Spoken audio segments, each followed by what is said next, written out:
नमस्कार, मी संदीप काळे. साम सकाळ सरकारनामाच्या success password या खास कार्यक्रमात आपलं मनापासून स्वागत करतो. गेल्या अनेक दिवसापासून आपण सक्सेस पासवर्ड या माझ्या खास कार्यक्रमाला भरभरून प्रतिसाद देत आहेत. मला खूप छान वाटतं आहे. संबंध देशामधनं महाराष्ट्रामधनं या कार्यक्रमाला घेऊन मला प्रतिसाद मिळतो आहे. मी आनंदून गेलो आहे. आज शनिवार आहे आणि या शनिवारी मी एका खास व्यक्तीला या सक्सेस पासवर्डमध्ये आपल्या कार्यक्रमात घेऊन आलो आहे.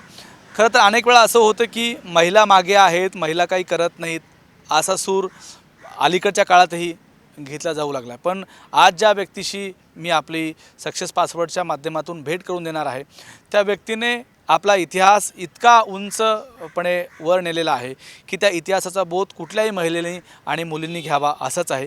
मी आज या सक्सेस पासवर्ड कार्यक्रमामध्ये रेणुका कड यांच्याशी आपली चर्चा करून देणार आहे. रेणुका कड सगळ्या महाराष्ट्राला परिचित असणारं नाव आहे आणि त्यांनी केलेलं कामही सगळ्यांना माहीत आहे. परित्यक्त्या महिलापासून ते आधार नसलेल्या अनेक महिला मुली यांना उभं करणं, वेगवेगळ्या संघटना चळवळीच्या माध्यमातून समाजातल्या प्रत्येक उपेक्षित घटकाला न्याय देणं, अशा अनेक भूमिकेतून रेणुका यांचा प्रवास आपल्यासमोर ठेवताना मला आज विशेष आनंद होतो आहे.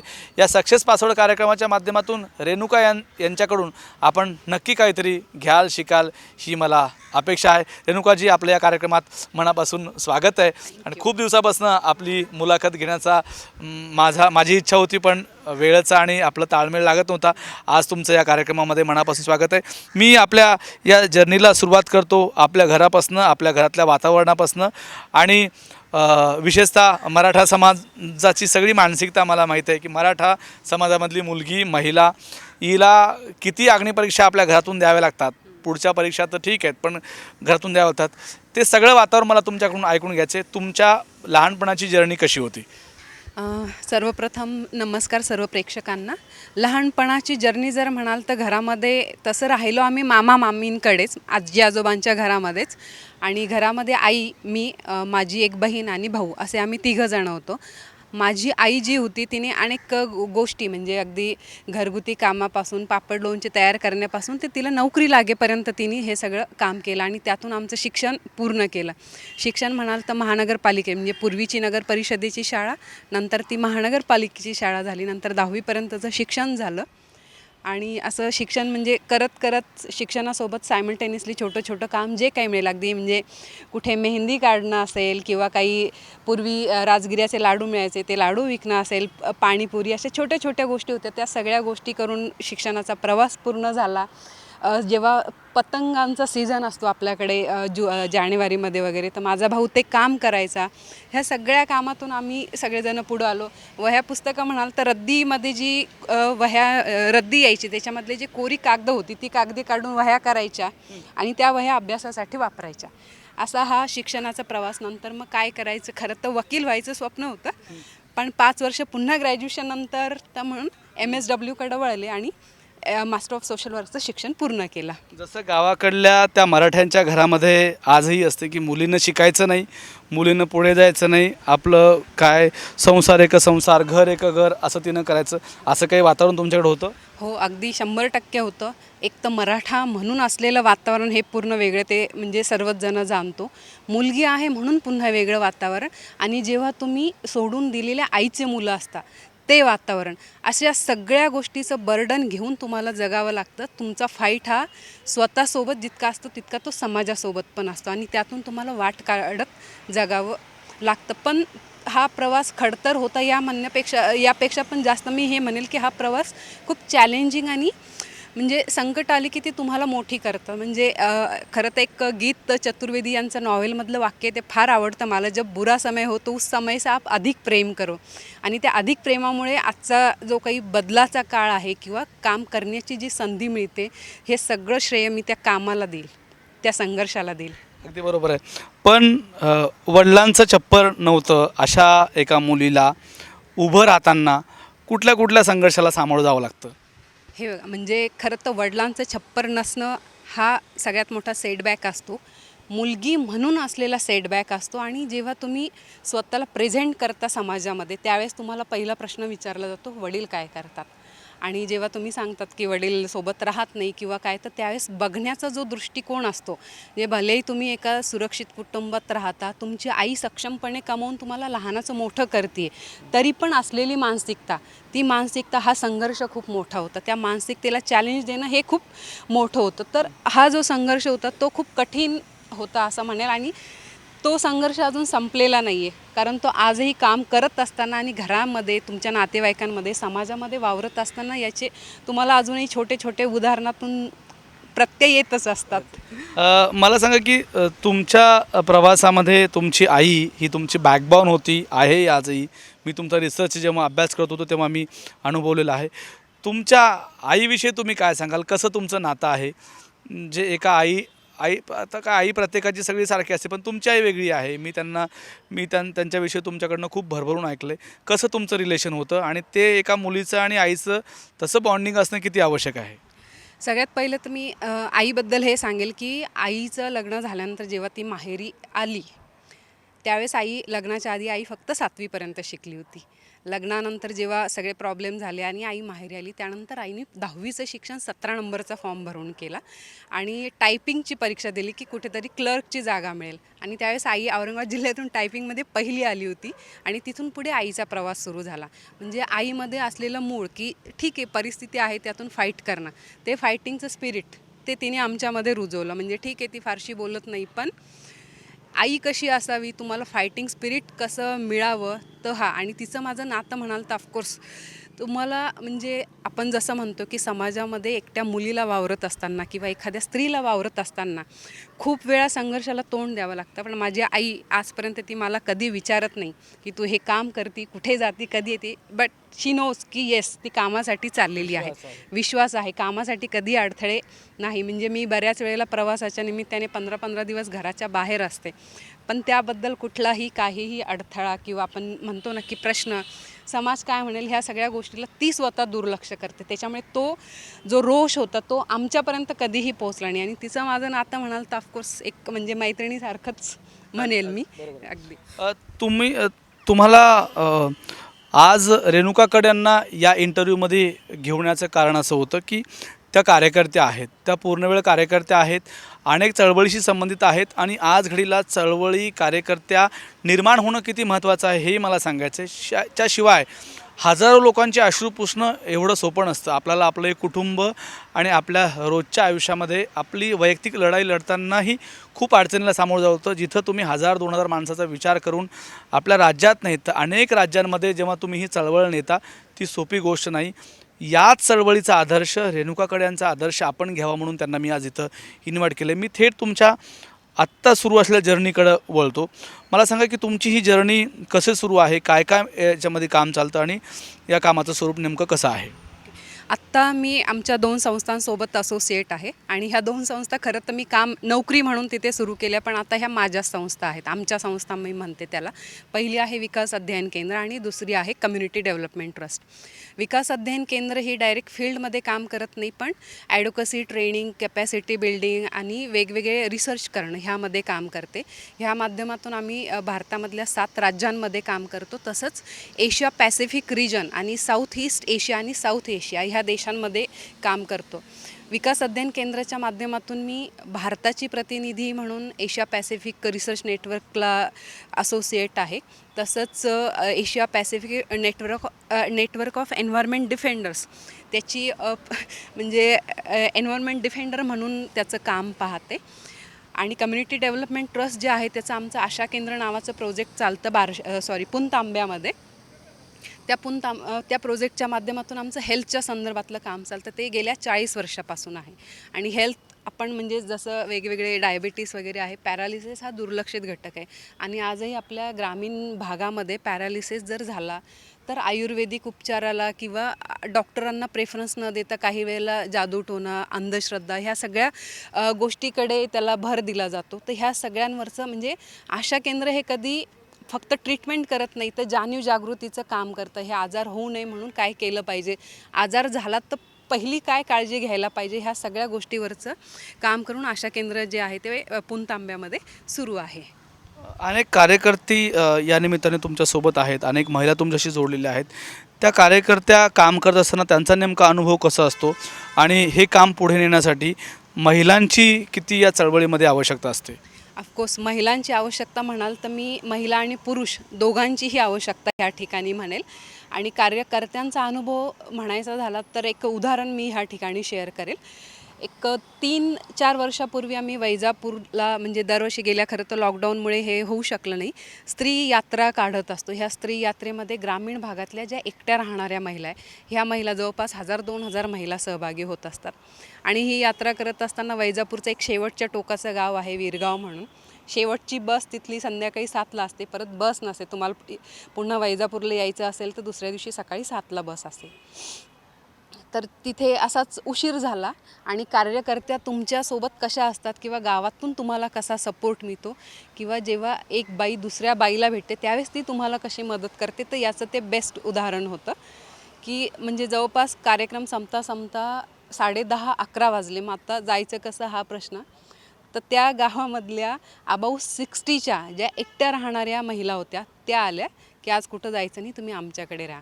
त्या माझ्या कार्यकर्त्या, आणि त्या फक्त माझ्यासोबतच नाही तर त्यांच्या गावामध्ये त्यांच्यासारख्या राहणाऱ्या ज्या सगळ्या एकट्या मुली त्या सगळ्यांना मदत करतात. आणि कार्यकर्ता म्हणजे काय, तर ह्या सगळ्या आमच्या एकट्या राहणाऱ्या महिलांकडून समजून घ्यावं हे म्हणेल मी. शिकावं असं नाही म्हणणार, प्रत्येकांकडूनच आपण एकमेकांकडून शिकत असतो. एकमेकांना मदत कशी करायची, एकमेकींसोबत कसं राहायचं, आणि आपल्याला कोणी काही म्हणत असेल तर त्या सगळ्यांवरती मात करत कसं पुढं जायचं हे शिकवणारे ह्या सगळ्या आमच्या एकल महिला. अगदी बरोबर आहे.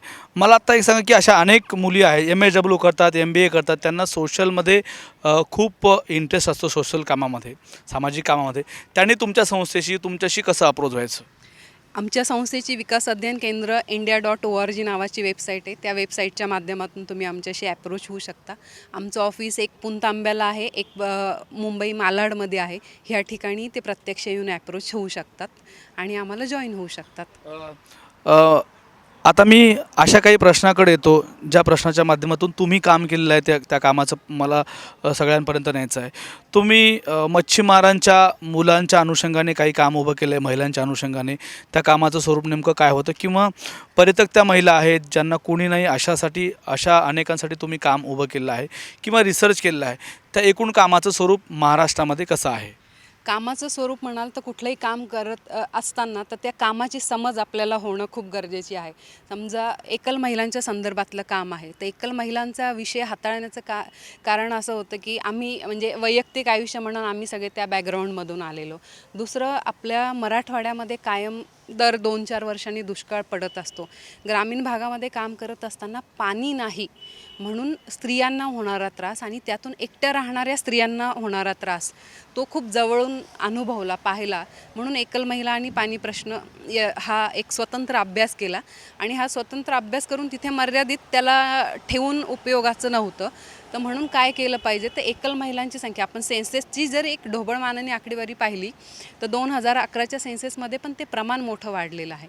मग याची वाढीच्या मागची कारणं आणि आपण काय करू शकतो, तर म्हणून महाराष्ट्र शासनाला 7 जानेवारी 2020ला एकल महिलाच्या धोरणाचा पहिला ड्राफ्ट सादर केलेला आहे. अपेक्षा आहे की शासन त्याच्यावरती लवकर विचार करेल.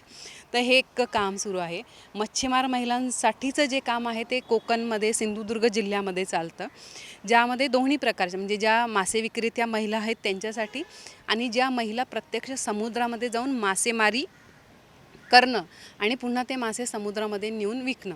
तर ह्यासाठी त्या महिलांसाठी म्हणजे ह्या महिलांसाठी त्यांचं कॅपॅसिटी बिल्डिंग करणं, वेगवेगळ्या शासनाच्या ज्या काही मत्स्यसंपदा विभागाच्या योजना आहेत त्या योजनांचा त्यांना कसा बेनिफिट होऊ शकेल ते पाहणं आणि ह्या महिलांना कुठून तरी त्यांना स्वतःचं म्हणजे कसं आहे की हा अनस्टेबल बिझनेस आहे, अनप्रिडिक्टेबल आहे. शेवटी निसर्गाचं चक्र जसं चालतं तसा मासेमारीचा हा व्यवसाय चालतो, समुद्रातली मासेमारी त्याप्रमाणे होते. तर ह्या सगळ्या महिलांचं स्वतःचं लाईव्हलीहूड सस्टेन होण्यासाठी काय करता येईल, तर म्हणून रिसेंटली आमचं जे काम चालतं त्या कामाचं आउटपुट म्हणेल मी, ह्या सगळ्या मच्छीमार महिलांची एक स्वतःची कोऑपरेटिव्ह सोसायटी तयार होती आहे. तर आणि त्यांचं स्वतःचं फोरम की त्यांच्या स्वतःच्या फोरममधून त्यांचे जे प्रश्न आहेत ते शासनासोबत मांडू शकतील. तर हे काम कोकणातल्या मच्छीमार महिलांसोबतचं सुरू आहे. यातला दुसरा भाग ट्रान्सजेंडर्सच्या संदर्भातला आहे. ते पण काम तुमचं जोरात चालू आहे. हो, ट्रान्सजेंडरच्या संदर्भातलं 2014चं नालसा जजमेंट होतं, पण इम्प्लिमेंटेशनचा प्रॉब्लेम होता. परत अनेक शासकीय पातळीवरती त्याच्यामध्ये अडथळ्यांची शर्यत पार करत जावं लागलं. पण गेल्या वर्षी 9 जूनला तुम्हाला त्याला यश मिळालं. महाराष्ट्र शासनाने ट्रान्सजेंडर वेलफेअर बोर्ड तयार केला आणि आज सक्सेसफुली तो बोर्ड चालू आहे. आणि यातलं सोशो पॉलिटिकल इम्पॅक्ट म्हणून जर पाहायचं झालं तर राष्ट्रवादी काँग्रेससारख्या पक्षाने म्हणजे त्यांच्या पक्षामध्ये स्वतंत्र एक LGBT सेल सुरू केला. हा देशातला आणि आशिया खंडातला पहिला पक्ष आहे की ज्यांनी असा पॉलिटिकल याच्यामध्ये स्वतःचं स्वतंत्र सेल तयार केलेला आहे LGBT कम्युनिटीसाठी. मी अजून एक तुमचं रिसर्च करताना अनुभवलेलं आहे की खूप नवरा बायकोचे भांडण आत्ता डिवोर्सपर्यंत गेलेले आहेत, असे प्रकार आहेत. आणि तुम्हाला मध्यस्थी घालून काही कमिटीच्या माध्यमातून ते तुमच्याकडे प्रकरण येते आणि मग त्यातून तुम्हाला वेगवेगळे अनुभव येतात. अनेक वेळा डिवोर्स होण्यापासून वाचतो अशा पण परिस्थिती असते. तर काय नेमकं त्यांचे अनुभव असतात, तुम्ही कसं पाहता, किंवा हा न्यायनिवाडा करताना तुम्ही कुठल्या गोष्टीकडं लक्ष प्रामुख्याने तुम्ही वेधून घेता आणि त्या माध्यमातून मग निकाल दिला जातो? बघा, आता सध्याचं कसं झालेलं आहे ना, सध्या समाजाचं स्ट्रक्चर जर आपण पाहिलं तर नातेसंबंधांमध्ये अनेक बदल होतात. एकीकडे आपण शिक्षणाचं प्रमाण वाढलं असं म्हणतो, पण दुसरीकडे ते प्रमाण कुठेतरी कमी आहे असं दिसून येतं. आणि ज्यावेळेस पती पत्नीचे वादविवाद होतात किंवा काही छोट्या गोष्टी, म्हणजे खरं तर त्याला मी लुटूपुटीचे भांडणं म्हणेल संसारामधली, ही भांडणं जर आपण पाहिली तर त्यामध्ये नेमकं कशामुळं भांडण होतं हे नेमकं समजत नाही. आणि आजूबाजूच्या लोकांचं त्याच्यामध्ये इंटरफेअर खूप असतो. म्हणून फक्त दोघांनाच, नवरा बायकोला एकत्र बसून त्यांचे काय प्रश्न आहे हे त्यांना मांडायची संधी दिली, त्यांना बोलायची संधी दिली तर ते आनंदाने, मग त्यांना लक्षात येतं की आपल्याकडून काय होतं आहे किंवा कुठं चुकतं आहे, कुठं बिनसतं आहे. हे रिॲलिटी ओरिएंटेशन त्याला सोशल वर्कच्या भाषेमध्ये आम्ही म्हणतो. ते जर त्यांना करून दिलं तर त्यांचे प्रकरण जे आहे ते छोट्या याच्यामध्ये मिटतात, डिवोर्सपर्यंत मॅटर जात नाही आणि म्हणजे आनंदाने राहतात ते. अगदी एका कार्यकर्तीला समाजातल्या त्या प्रत्येक घटकामध्ये जाऊन पूर्ण वेळ कार्यकर्ते म्हणून काम करताना कुठल्या अडचणीला सामोरं जावं लागतं आणि त्या अडचणी निर्माण व्हायच्या नसेल तर तिला काय प्रिकॉशन घ्यावं लागतं? एक तुमचा स्वतःचा सेल्फ कॉन्फिडन्स हा खूप महत्त्वाचा असतो. अडचणी येतच राहतात, अडचणी आल्याशिवाय तुम्ही शिकू शकत नाही. दुसरी गोष्ट म्हणेल की काम करत असताना तुम्ही खूप चुका पण केल्या पाहिजे, कारण तुम्ही जेव्हा चुका करता त्यावेळेस त्याच्यामध्ये बदल होत असतात आणि प्रत्येक चूक ही तुम्हाला शिकवत असते. सेल्फ कॉन्फिडन्ससोबतच तुम्हाला गरजेचं आहे की तुम्ही कुठेही जाण्याची आणि कितीही वेळ काम करायची तयारी असली पाहिजे. समाजकार्य हे असं खूप चांगलं ग्लोरीफाईड वाटत असलं तरी समाजकार्याच्या कामाला वेळेचं बंधन नाही किंवा ते आपण पर्टिक्युलर पॉकेटमध्येच करू शकतो असंही नाही. हे खूप व्हास्ट फील्ड आहे की जिथे तुम्ही जितकं कराल तितकं थोडं आहे. म्हणून सेल्फ कॉन्फिडन्स, तुम्हाला लोकांकडचा विश्वास मिळवणं हा खूप महत्त्वाचा भाग आहे आणि काम करण्याची तयारी. आणि हे सगळं करत असताना तुमच्यामध्ये तुमच्या कामाप्रती असलेली ऑनेस्टी ती खूप महत्त्वाची आहे. ह्या सगळ्या गोष्टी केल्यात तर तुमचे सगळे सक्सेस पासवर्ड म्हणेल मी की तुम्ही सक्सेस होऊ शकता. एक प्रश्न असा आहे की जेव्हा तुम्ही या सगळ्या कामांकडं, तुमच्या सगळ्या या प्रवासाकडे पाहता मागे वळून, तर तुम्हाला कुठल्या गोष्टी प्रामुख्याने सांगाव्याशा वाटतात की त्या माझ्या आयुष्यामध्ये आल्या नसत्या तर मी हे काम केलं नसतं? त्या आल्या नसत्या तर सगळ्यात अगोदर तर माझा MSWचा कोर्स म्हणेल मी, कारण MSWचा कोर्स हा असा कोर्स आहे की जो तुम्हाला उपाशी कधी राहू देत नाही, काम देतं. आणि समाजकार्य म्हणजे आपण जर पाहिलं ह्या पॅन्डेमिकच्या काळात, म्हणजे पूर्वीचं सोडून द्या, पण ह्या 2 वर्षाच्या पॅन्डेमिकमध्ये जर पाहिलं तर सगळ्यात जास्त काम हे समाजकार्याच्या माध्यमातून, म्हणजे वेगवेगळ्या त्याच्यामध्ये अनेक क्षेत्रातल्या लोकांचं योगदान आहे, अनेक घटकांचं योगदान आहे. पण समाजकार्य की ज्यामध्ये तुम्ही लोकांना काउन्सिलिंग करू शकता, लोकांना मदत करू शकता, लोकांना स्वतःच्या पायावरती उभं राहण्यासाठी गोष्टी करू शकता. तो कोर्स शिकले म्हणून मी स्वतःकडे वेगळ्या दृष्टीने पाहते. तसा समोरच्याचा जो काही मुद्दा असेल, प्रश्न असेल तर त्याच्याकडे पण एक वेगळ्या, म्हणजे आपण ज्याला नॉन जजमेंटल ॲटिट्यूड जो आहे त्या दृष्टीने पाहण्याचा प्रयत्न करते. आणि ह्या सगळ्या गोष्टी आणि ह्या सगळ्या लोक तुम्हाला शिकवतात की समाजामध्ये तुम्ही कसं जगलं पाहिजे. आणि तुम्हाला जर चांगलं जगायचं असेल तर तुमच्या मिनिमम गरजा ह्यामध्ये सुद्धा तुम्ही खूप छान जगू शकता. म्हणून माझ्या कामाचं श्रेय म्हणा किंवा म्हणजे आज मी जी काही आहे ती मी माझ्या कोर्सला, आणि ऑफकोर्स ह्या सगळ्या गोष्टी करत असताना ज्यांनी मला मदत केली, म्हणजे अगदी ते आईपासून सगळे माझे सहकारी असतील, आमच्या सगळ्या एकल महिला आणि सगळे ट्रान्सजेंडर कम्युनिटी, त्यांना मी त्याचं श्रेय देईल. तुम्ही वारंवार ज्या ट्रान्सजेंडर कम्युनिटीचा उल्लेख करताय त्याचे काही अनुभव तुमच्याकडे आहेत का? त्यांच्या चेहऱ्यावर या तुमच्या नवीन कायद्यामुळे किंवा बदलामुळे कसा फरक आलेला आहे? त्यांना घेऊन तुमचा अनुभव कसा आहे? ट्रान्सजेंडर कम्युनिटीचा अनुभव म्हणजे मी खरं तर हे ह्या ठिकाणी ॲग्री करेल की काम सुरू करण्यापूर्वी एक भीती होती की अरे आपण कसं यांच्याशी बोलू.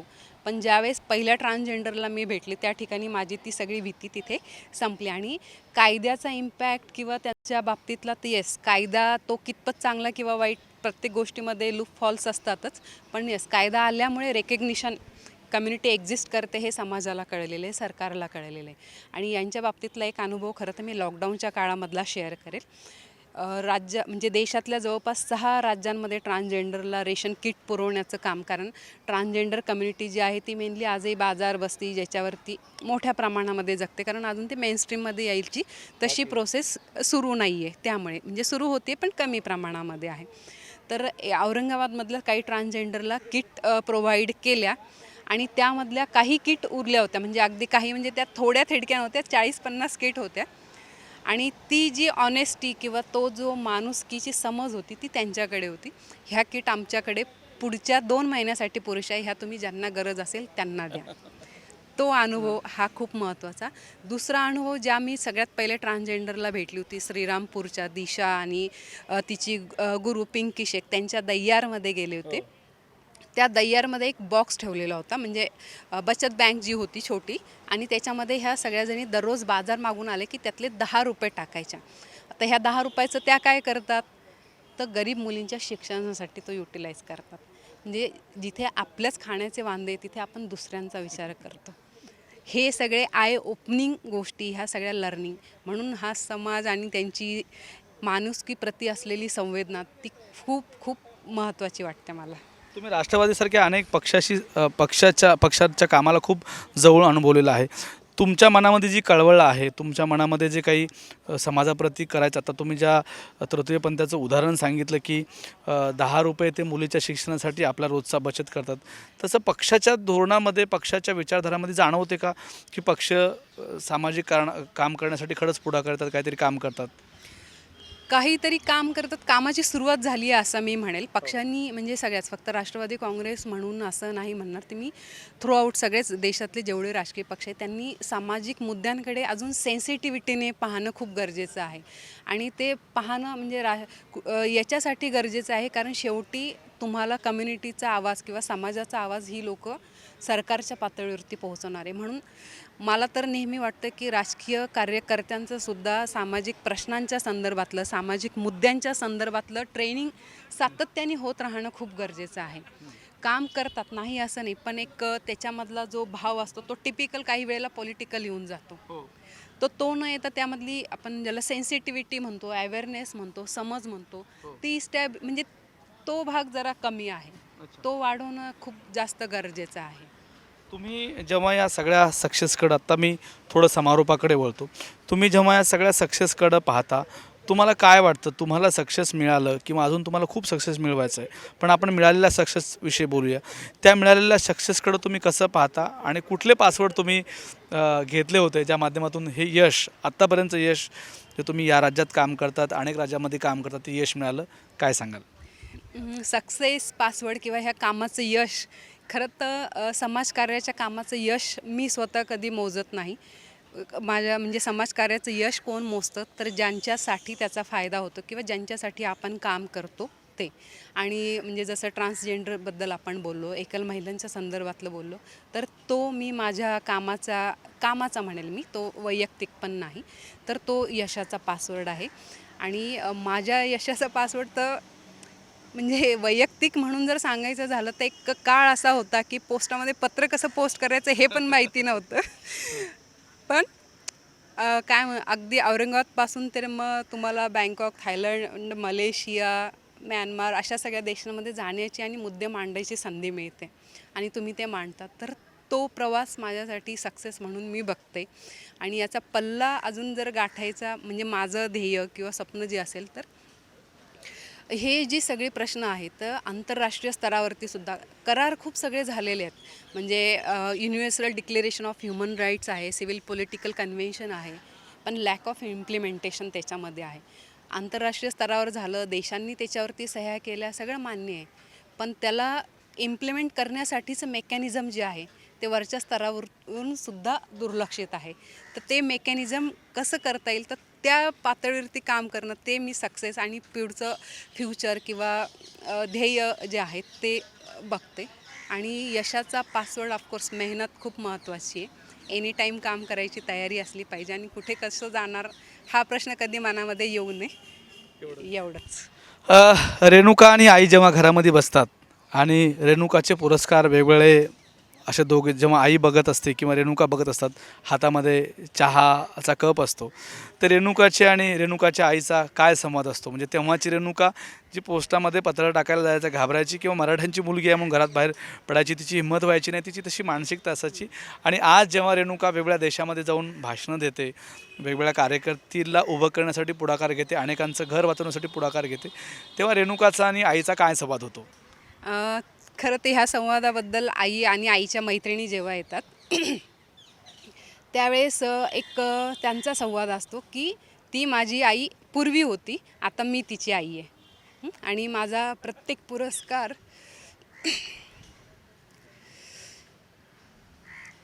म्हणजे आई दररोज हातात घेऊन बघते.